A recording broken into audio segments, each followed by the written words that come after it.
सामाजिक कर्मी नाम संगीन अभियोग आनी सुकिंदा थाना एतला देले प्रथम स्त्री सोनिया पात्र।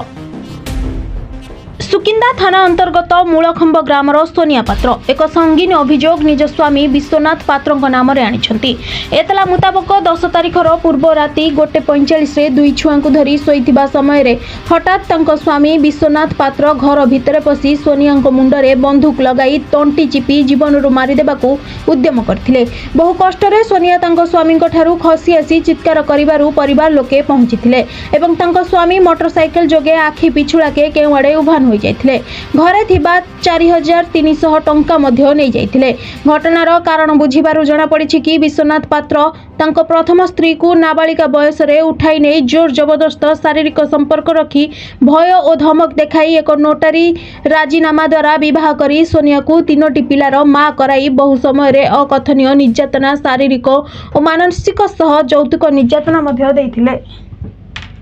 परे परकिया प्रीति रे अन्य एक झील को पुणी विवाह करी जाजपुर अंचल रे रहउछंती। दुख धंदा करी 3 छुआ को नहीं मां सोनिया जीवन यापन करथिले। परे बड़ झील को से नहीं जाइछि ताकू मां निज पाखकु आनिबाकू बहु चेष्टा विफल होइछि। प्रथम स्त्री अभियोग पत्र अनुसार पिलाटी को घर काम रे बापा लगैछंती। विश्वनाथ पात्र निजे केतेबेले सांबादिक तो केतेबेले दलित नेता तो केतेबेले मानव अधिकार कर्मी तो केतेबेले सिविल सोसाइटी संपादक भाव में लोकंकु भुआ बुलाई चलीछंती बोली तांको प्रथम स्त्री कहिछंती। संविधान और गणतंत्र विरोधी युवक गिरफ और धन जीवन सुरक्षा पाई आईन रो आश्रय नेछंती सोनिया। तेबे देखिबाकू रहिला सुकिंदा पुलिस सोनिया को न्याय दे पारुछि कि नहीं। Bureau report news Odia. कहया कथा मो स्वामी विश्वनाथ पात्र दीर्घ लाणी 2013 मत भल पाई बाहर मत जबरदस्ती शारीरिक संपर्क रखिले आउची लोक लज्जा को मत बाहला पर एमती टर्चर करती मारपीट करती यौतुक निर्यातना दिखती बहुत किसी करती तापर भी सब सहीकि रही एफआईआर भी थाना आश्रय भी नहीं नेला से किसी भी जेहेतु संपर्क भल था बोली से केस को मोर सब दबेगी रखती कि एक्शन किसी नियंतिनी पूर्व स्टेप रे से गोटे द्वितीय विवाह करी मो झील गोटे मोर अच्छी 13 वर्षर झीटे नहीं पाखे रखिंट कम कर खटाऊँ मुझे शुणा पाऊँगी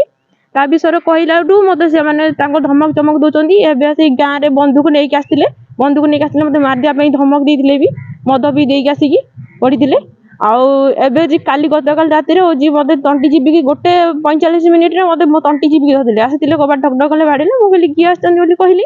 कहबार से जस्ट घर पशि जाइना मो तंटी कि चिपिकी धरले धरिकी मत मारी बसिकी मत मारिदेवाई कहले मतलब असभ्य भाषा गाली गलौज करके मत मारे मारे मुझे कौन करी किसी बोधे कलिनी तापर से जो जो कहीकिना मत मारिया मुझे कौन कल मुकड़ी कि जी धोका मारिकी मुझे जोर दो बाबा घर को दौड़ी गली हरी दौड़ी जो गली घर को गला सी तुम घर को आम भाड़ ठिका पाड़ी नहीं आसिले कौन है कौन ना आसला बेलू से बैक बैक धरिकी पड़ेगा तापर आज थाना एफआईआर देवाई मत न्याय दिंतु ना मत बाटे घाटे कौटी पाइले मारद एमती मुझे असुरक्षित अच्छी सुरक्षित भी ना मो पिला छुआ को भी छाड़ी गलानी 5 वर्ष होगा दायित्व भी किसी नबार ना खाली मारी पीटी धमक दौची आ बंदूक देखा कि गोली मारदेवी तोते बाटर घाट जो देखले मारदेवी मो फैमिली भी डर सब भी से कौन मारदेवी ना मिछरे भी केस करुँच कौन सांबादिक मुझे गोटे रिपोर्टर मुझे मो पाखे आईन अच्छी मुझे डरेनी तुम कौनटा करू तो परिवार कौनटा करेंगे एमती कहीकि सर बहुत डरुची बहुत धमक दौची गाँव आसिक पशिकी मारी पीटी बोली कहूँ सर काली गत काली राति 1 सर मुझे जानी आसिक मत मारी था सर कौन करी सर से बाध्य होगी आसिली मुझे चाहूँगी सर मो झील को जेहेतु 13 वर्ष से छुआटा को नाबालिक मो छुआटा किसी जानी सर नहीं खटाऊँ सर नहीं खटाऊँ मुझे चाहूँ मैंने मो स्वामी को सर दंड दि जाऊ आउ से जो छुआटा को लेकिन जो कम कराऊँगी कि जो मारिकिना जबरदस्त रखी पाखे मो साथ जो बेआईन कम कर द्वितीय स्त्री रखी मो स्त्री था आईनगत स्त्री था छुआ पिला था जी आ गए स्त्री रखी बाहर रखी आईनगत दंड दि जाऊ से सजा कठोर कठोर सजा दि जाऊ मुझे चाहूँगी कहीं मो छुआ मान धरिकी मुझे खाया पीवा पाऊनी मुझे से घर पड़ी रही ना सी के देखी पानी ना मत जानी पानी भी मत टर्चर कर